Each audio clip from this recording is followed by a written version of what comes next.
Ер нь ягаад бид нар сэтгэлээр хүчтэй байх хэвтэй. За энэ талаар өнөөдөр товчхон ярилцъя. Бид нар дөрвөн биеэс бүрддэг гэж ярьдаг. Энэ манайхан бүгдээрээ мэднэ. Физик бие, махан бие, за дараагийнх нь сэтгэл зүй, сэтгэлийн хөдөлгөөн гэсэн. Тэгээд дараагийнх нь оюун ухаан, ухамсар. Дээдлийнх нь болохоор энергийн бие буюу энэ эхний доотлын 3 бүрдэж байж энергийн биеийг яг бий болгодог. Тэр хүн ямар энергитэй байна, сайхан энергитэй байна уу, эсвэл муухай энергитэй байна уу, тий? Биднэрт одоо энерги өгж байна уу, эсвэл бидний энергиээс хорж байна уу гэдэг яг тэр дөрөвдөх биеэс шалтгаалдаг. За физик биеийг бол бид нар бүгдээрээ мэднэ, тий? Энэ физик биеийг удирдахад яг бидний сэтгэл зүй маш их чухал хэрэгтэй болдог. Сэтгэл зүй гэдэг нь өөрөө бол энэ маш олон сэтгэлийн хөдөлгөөний цогцлбор. Сэтгэлийн хөдөлгөөнөө бид нар яаж удирдах зохион байгуулж, яаж хянаж байна гэдгээс шалтгаалж бид нэр ямар сэтгэлтэй гэдг нь тодорхойлогддог. Тэгэхээр бид нар энийг ярьдаг те сэтгэлээр унах, за сэтгэл хямрлаа, миний сэтгэл өнөөдөр их сайхан байна, надад их таатай байна гэдэг. Эсвэл одоо би энийг хийж чадсангүй гэл одоо гомдол, хорсол гэл янз янзын юм бидний одоо энэ сэтгэл зүйтэй маш их холбоотой байдаг. Тэгэхээр бид нар яаж үргэлж ер нь сэтгэл зүйгээ өндөр барьж явах вэ? Энэний цаана юу нуугдаж байд, юу ер нь байдаг вэ гэхээр бид нэр өсөл сэтгэлийн хөдөлгөөнийг л удирдах чадах. Сайн хөдөлгөөн байж болно. Нэгсээ баяр баясгалан одоо баяр баясгалан тийм үү. Тэн дээр бид нар аз жаргал, тэн дээр бид нар унаасаа одоо бид нар мэдж байгаа тийм тэрийг бол бид нар яаж удирдах уу гэдгээ мэднэ. Сэтгэл уналтууд байдаг. Сэтгэл уналт, стресс, депресс тэнд орчхороо бид нар өөрсдийнхөө сэтгэлийг хянаж чадахгүй бидний хяналтаас гарчдаг. Тэгэнгүүт бид нар нөгөө буруу юмнуудаа хийж эхэлдэг. Тэгэхээр ер нь сэтгэл ухамсар хоёр нэг тийм сонин бие биендээ ээлжилж ингэж замаа өөрөөсдөө бий болгож байдаг. Нэгэсэндээ одоо сэтгэлийн хөдөлгөөтэй үед бид нар ухамсар байхгүй болчдөг. Сэтгэлийн одоо тайван үед бидний ухамсар ороод ирдэг. Нэгсэндээ бараг л нэг нь тарих, нөгөөх нь зүрх юм шиг. Тарих гэдэг нь оюун ухаан ухамсар, зүрх нь болохоор нөгөө нэг сэтгэлийн хөдөлгөөн байдаг. Уурлахаараа бид нэр тарих хаагдчихдаг зөвхөн сэтгэл зүгээрээ бид нэр тэрийг илэрхийлдэг. Тэгсэндээ хэдий ч нэх ууртаа, хэдий ч нэ илэрхийлнэ, хэдий ч нэх бухимдалтай байна. Түүгээрээ илэрхийлнэ. Тэр үед бид нэр ухамсараа нэгэсэндээ бараг л унтраачдаг гэсэн. Нэгэсэндээ өөрийнхөө бид нар бие барих чадвар алддаг гэсэн. Харин ухамсар байгаа тохиолдолд бид нар яадаг вэ гэвэл төвчдөг. Нэгсэндээ энийг ингэж хийж болохгүй, тэрийг хийж болохгүй. Тэгэхээр бид нар нэг ийм хоёр юмны хооронд үргэлж ингэж энэ хоёрын хязгаар дунд нааш цаашаа явж байдаг. Ер нь бол сэтгэлийг одоо яаж барих вэ гэвэл маш энэ бол нэлээд одоо ярихтэй зүйл. Гэхдээ бид нэр сэтгэл зүг хянаж болно. Ямар сэтгэл зүг хянаж болох вэ? Их хянаж болох вэ гэвэл уналтын үе. Нөгөө нэг өөр, бухимдал, хорсол, зүүзэл одоо өөр юу гэдэг шунал гэдэг энэ сэтгэл зүйн уналтын одоо таагүй сэтгэл зүйн үед бид нар өөрсдөө хянаж болно. За жишээ нь одоо би нэг юм дээр уурлаа гэж бодъё. Хүн болгон уурладаг шүү дээ. Одоо жишээ нь ингээд энэ миний ууралсан энэ хаанаас гарч ирвэ гэдэг дээр л бид нар анхаарал тавих хэрэгтэй. Энэ ямар үүдэлтэй вэ гэж. Үүдэл нь юу вэ? Үүсэл нь юу вэ? За шунлаас болсон байна уу? Харамч зангаас болсон байна уу? Хууль тачааллаас болсон байна уу? Эсвэл тийм өөрчлөлт өгдөглээ. За харамч бардам зангаас болсон байна уу? Ата жөтөөгөөс болсон байна уу?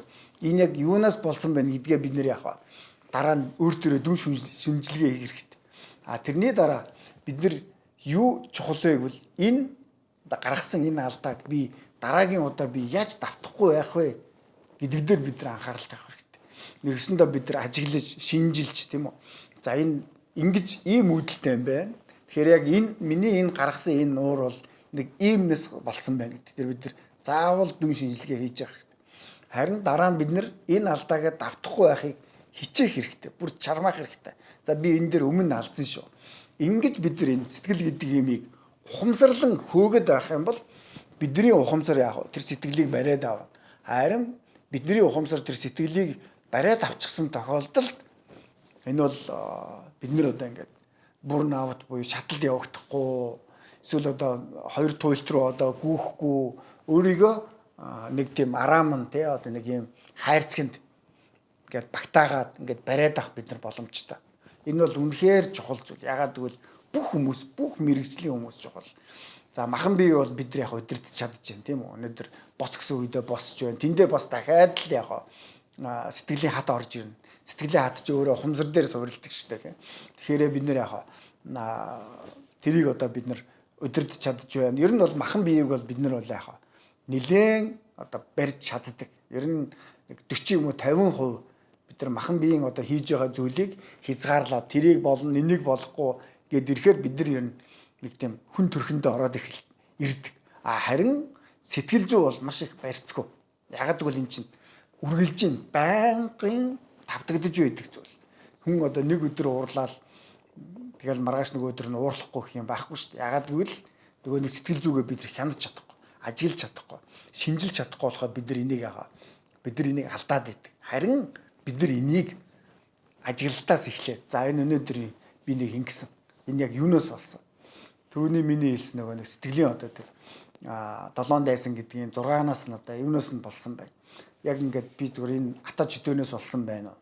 Эсвэл би их уур омог бардан байна уу? Энэ яг юунаас болсон гэж бид нэр өөрсдөө хянаад байх юм бол бид нэр ямар процесс явагддаг вэ гэж шинжил. Одоо бидний сэтгэл зүйд ямар байдаг вэ? Ерөөсөө тэр биднэрт бий болж байгаа процесс уурж та одоо нэг сэтгэл хөдлөлийг бид нэг мөсөн барьж авах тийм болцоог бид нар өөрсдөө бий болгодог. Нэгсэнд одоо бид үргэлжил нэг алдааг сэтгэл зүйдэр бол сэтгэл зүй алдааг сэтгэлийн хөдөлгөөнийг тий бид зүгээр өөрсдөө тоохгүйгээр тоомжиргүйгээр бид зүгээр л байнгын бид тэрийг хянал шалгалт байхгүйгээр анзааралгүйгээр дүн шинжилгээ хийлгүйгээр бид нар байнга түүнийгээ тавтанж байдаг. Гэтэл энэний чинь их сурвалж нь бол ерөөсөө нэг хитгэл зүйл байдаг. Тэр нэг 6 зүйл гэж боддог. Сэтгэлийн 7 дайсан гэж байдаг те бид мэднэ. За энийг дахиад уртчих. За бид нар юунаас болж ууралдаг вэ? Хуйлтчаалаас болдог юм байна. За дараагийнх нь уур омог, бардам зангаас. За атаа жөтөө.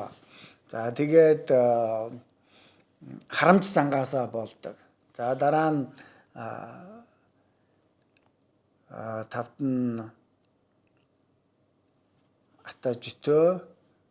За ингээд яг толгоор марчаад идэг юм аа. Яг ингээд бид нар нэг 6 зүйлээс л яг сэтгэлийн 7 дайсан гэдэг миний урдлын нэг подкаст байж магадгүй дэрийг ухаараа.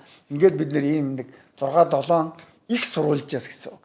Их сурвалжаас болж бид нар сэтгэлийн хөдөлгөөнийг энэ таагүй сэтгэлийн хөдөлгөөнийг бид нар алдаж байдаг. Харин энэ дээр бид нэр буцаж очиод дүн шинжилгээ хийгээд тэр нөхрийг барьж аваад авах юм бол энийг бид нар тэр болгонд давтаад байдаггүй.